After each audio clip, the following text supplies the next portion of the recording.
Yo, what is up YouTube? It's your boy Legend and I am back with another video. You already know what this is just by looking at the thumbnail. What if Naruto was the strongest Soul Reaper part 12? If you guys enjoyed this video, make sure you hit that like button, subscribe while you're at it. Remember the like goal for this video was going to be 7 likes. If we could get more, that would be really nice. But without further ado, let's just get into this intro so we can start this what if.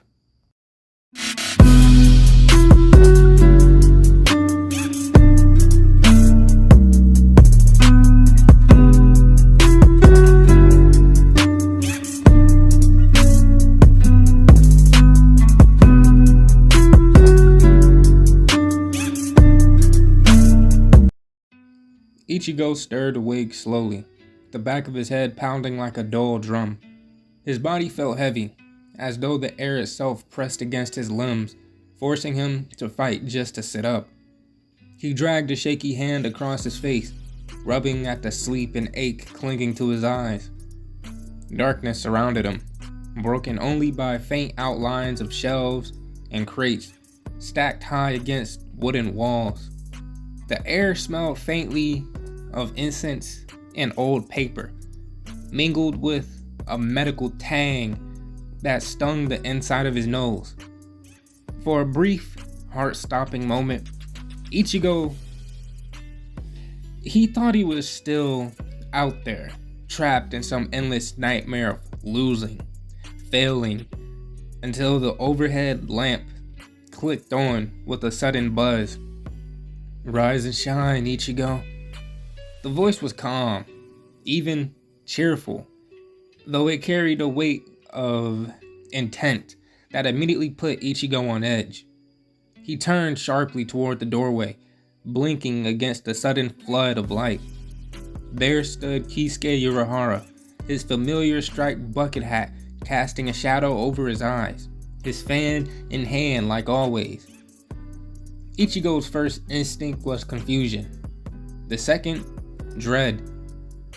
His breath hitched as his mind finally caught up, replaying fractured images of the night before. The clash, the injuries, the crushing sense of defeat. His chest tightened painfully as one memory cut sharper than the rest. Ishida. His voice cracked, raw from disuse and lingering strain. He half rose from the futon, but Urahara lifted a single hand, stopping him before he could stumble forward. "He's fine," Urahara assured, with an ease that felt rehearsed yet sincere. "His injuries weren't nearly as bad as yours. He actually woke up shortly after arriving here. Tessei patched him up, and he went home not long after." Relief washed over Ichigo, leaving his muscles slack as he sank back into the thin futon. The knot in his stomach loosened, but only slightly. Ishida was safe, yes, but Rukia. His expression darkened, shadow creeping over his features as the memory of her being dragged and taken away by the Soul Reapers replayed in his head. He clenched his fist so tightly that his knuckles went white. "I failed," he muttered under his breath, the words heavy with self-loathing. Urahara tilted his head, studying the boy's reaction closely. He didn't interrupt, allowing the silence to thicken until Ichigo filled it himself. "I couldn't save her. And now," Ichigo's voice faltered, his eyes dropping to his lap. "Now I don't even have my powers anymore. I can't do anything."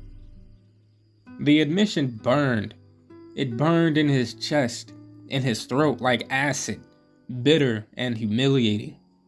His jaw tightened until his teeth ground together. He hated the helplessness, hated how powerless he felt. But then Urahara smiled. It was small, sly, but there was a spark behind it, a glimmer of something more than amusement. He took a single step forward, his yet a clacking softly against the wood. "Tell me, Ichigo," he said lightly, snapping his fan shut. "How badly do you want to save Rukia?"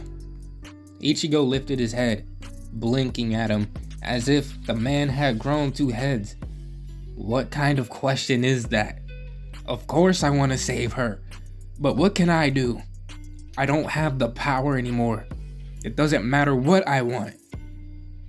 Urahara's smile widened as he tipped his head back, revealing one eye beneath the brim of his hat. "And what if I told you?"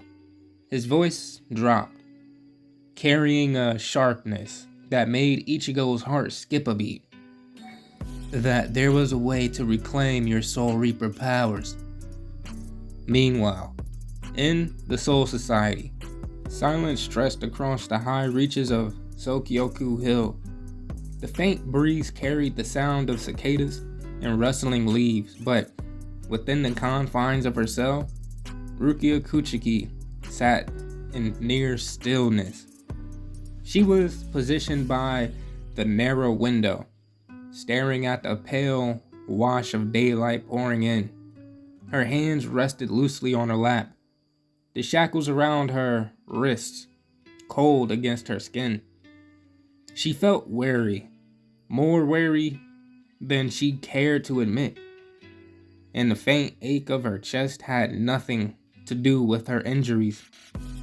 Behind her, Renji Abarai spoke with a kind of stubborn optimism that grated on her already frayed nerves. "I'm telling you, Rukia, maybe if you just apologized, if you showed some remorse, Captain Kuchiki might be able to talk to head captain. He might get them to go easy on you." Rukia's lips curved faintly, though it wasn't a smile.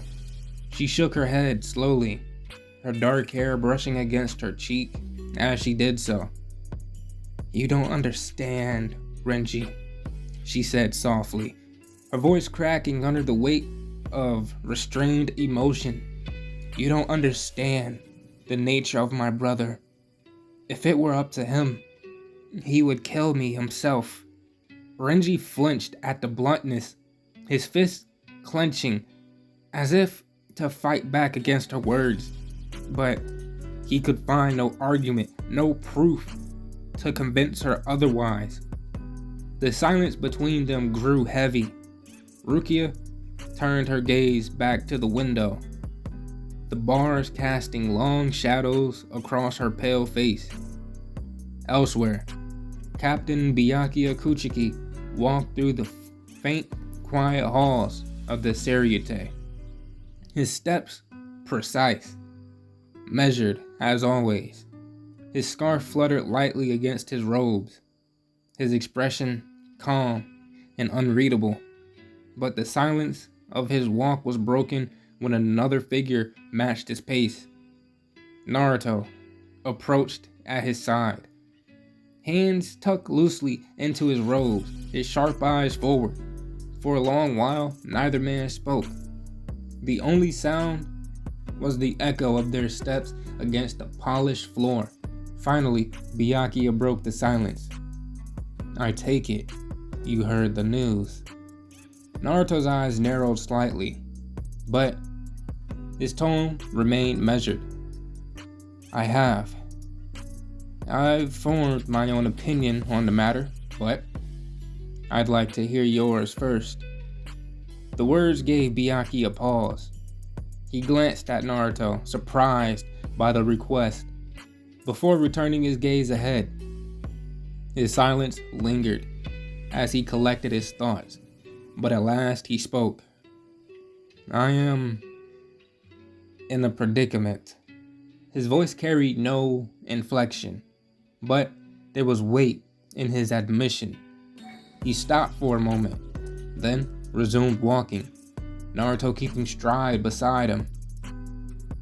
"I will tell you something only the other captains know. Rukia and I are not blood related.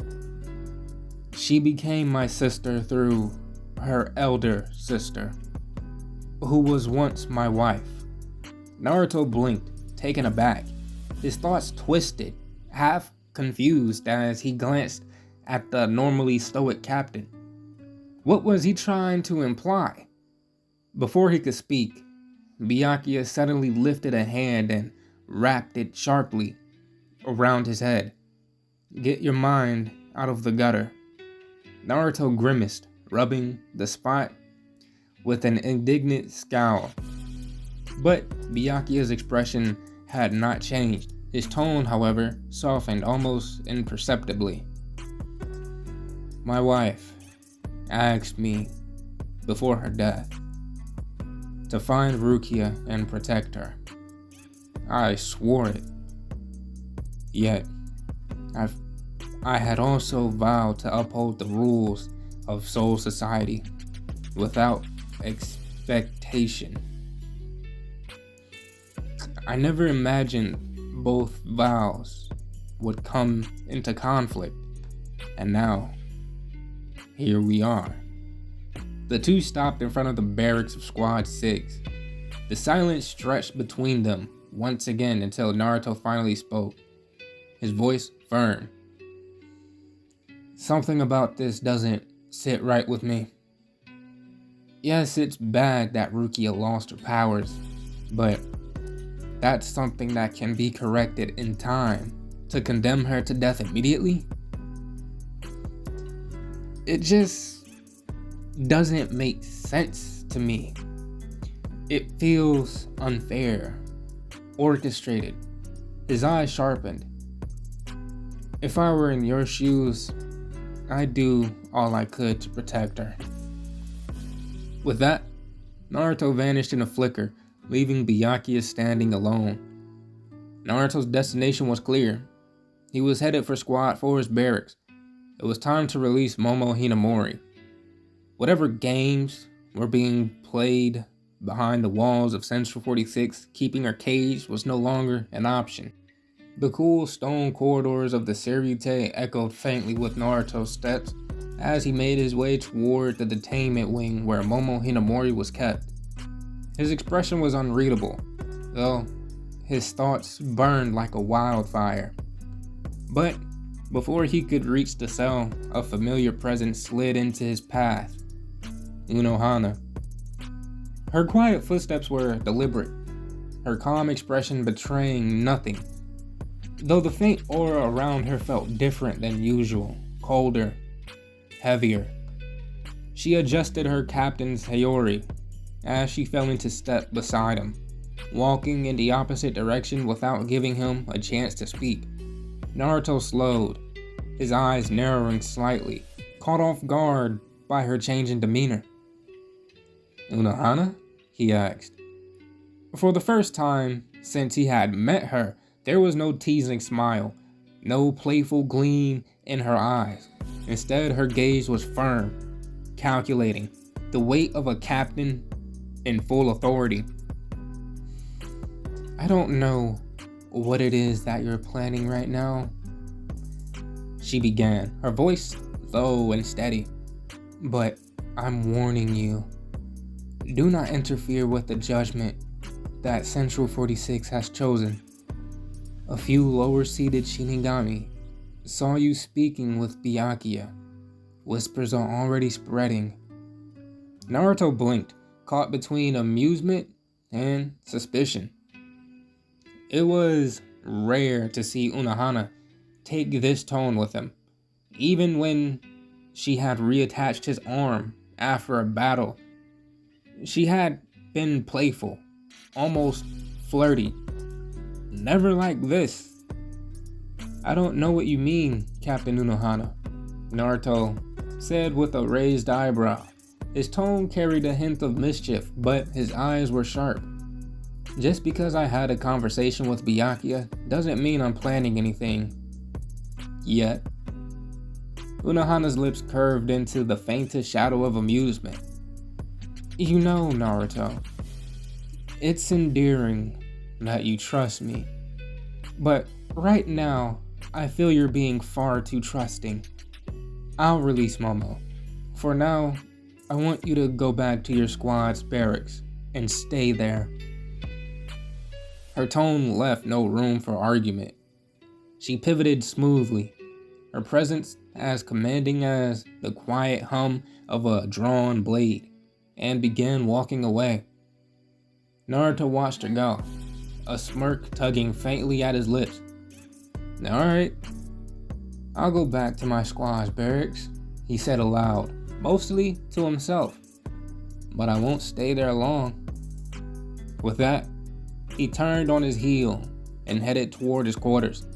But his path was not idle wandering. His mind churned with possibilities, suspicions circling like wolves in the dark. Meanwhile, deep beneath Urahara's shop in the human world, Ichigo dragged himself from the hole that marked his struggle with his inner hollow. His black shihakusho hung against his frame, but his face was still covered by a white skull-like mask. Yoriichi, still in her cat form, sat perched with a measured gaze. Urahara's fan twitched lightly, though his posture remained relaxed. Tessei stood firm but tense, while Uryu watched silently from behind her bangs. Jinta, however, was not so composed. His eyes bulged with fear, his voice cracking. Is he a Hollow or Soul Reaper?" Ichigo didn't answer immediately. Instead, he raised his Zanpakuto and smashed the mash apart with the hilt, the fragments scattering like brittle glass across the stone floor. His chest heaved, but there was no weakness in his stance, no sluggishness, only raw, renewed energy. "I feel amazing," Ichigo declared, his eyes fierce. "Stronger than I was before." Urahara's grin widened beneath his hat. "Show me." Back in the Soul Society, Naruto arrived at his squad's barracks and found Shunsui lounging on the floor, his pink kimono draped loosely over his shoulders, hat tilted lazily over his face. The man radiated boredom, but his words carried weight when he finally spoke. Me personally," Shunsui said, "this whole situation doesn't sit right with me. For one, Aizen's death." He tilted his head, finally looking at Naruto. "The man was captain of Squad 5. No pushover. So how does he get killed in silence, without alerting every other captain or lieutenant? Even if it were another captain, there would have been a clash, a stalemate, like when Genichimaru crossed blades with Hitsugaya, but nothing. It doesn't add up." Naruto frowned, the pieces shifting in his mind. And then, Shunsui continued, "This punishment for Rukia, yes, she broke the law. Yes, she could regain her powers. But execution? That's excessive. This is the first time Central 46 has made such a decision like this. It's unusual." The last word struck Naruto like a spark to dry kindling. He tilted his head slightly. "The first time?" Shunsui gave him a slow, wary look, but answered anyway. Naruto leaned forward. "Where is Central 46 located?" Shunsui arched an eyebrow at the bold question, but after a moment of hesitation, he gave Naruto the information he sought. Naruto didn't linger. He gave a brief nod and turned, his decision already made. The white corridors blurred past as Naruto made his way through the Tsuryute, passing various squad quarters until he arrived at the familiar gates of Squad 2. Inside, he found Soifon, hunched over her desk, her slender frame stiff with boredom. Her dark braids rested over her shoulders as her eyes drifted over the empty paperwork pile. Naruto grinned faintly. "Hey, Soifon, I need you to do something with me, but there's a chance that we might get in trouble." Her reaction was immediate. She leapt from her seat, her golden eyes sparkling with excitement. "I don't care. At least it's something to do. Feels like I've been stagnant for over a week." Naruto's grin widened. He pulled out a folded note from his sleeve and passed it to her. She unfolded it and scanned the words. "We're going to Central 46. Something doesn't feel right. And I'm not the only one who thinks that." She glanced up at him, suspicion flickering across her face. What exactly are you getting me into?" Naruto shrugged, his smirk infuriatingly casual. "You were warned in advance." Soifon scoffed, her fist snapping into his arm with surprising force. "Idiot!" But a small smile tugged at her lips as she followed him out.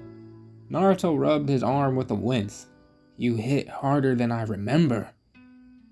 The walk to Central 46 was quiet. The atmosphere strangely oppressive. When they arrived before the towering doors, both of them paused. For a place where laws were passed and judgments decreed, the silence was unsettling. No guards, no voices, only stillness. Naruto and Soifon exchanged a look before pushing the massive doors open. The hinges groaned, echoing through the chamber. What greeted them made Soifon's stomach twist violently. Blood, the sharp, coppery scent, filled the air. Clinging to the walls, pooling on the floor, the bodies of Central 46's judges and sages slumped across their benches, robes soaked scarlet. The once pristine chamber of authority had been transformed into a massacre. Not to mention the horrid smell of feces. Soifon staggered, covering her mouth as bile rose in her throat. What is this?" Naruto's eyes hardened, though his pulse quickened. He had come expecting answers, maybe confrontation, but this explained everything. "Soifon," he said sharply, stepping closer to her trembling frame. "Come on, we have to go. Now." She turned to him, pale and shaken, but the seriousness in his voice cut through her shock. Naruto wrapped an arm around her shoulders, guiding her away from the scene with quick, purposeful strides. Behind them, the chamber remained silent, its secrets revealed. And as they stepped back into the cold air of the Seriute, Naruto's mind churned. Whoever was responsible had been hiding in plain sight. And the execution of Rukia, the death of Aizen, the orders of Central 46, all of it suddenly made far too much sense. But guys, we're going to end it off right here. If you guys enjoyed the video, remember, hit that like button, subscribe while you're at it. Like goal, 7 likes, but without further ado, I am out, and I will see you guys in the next video. Stay blessed, y'all.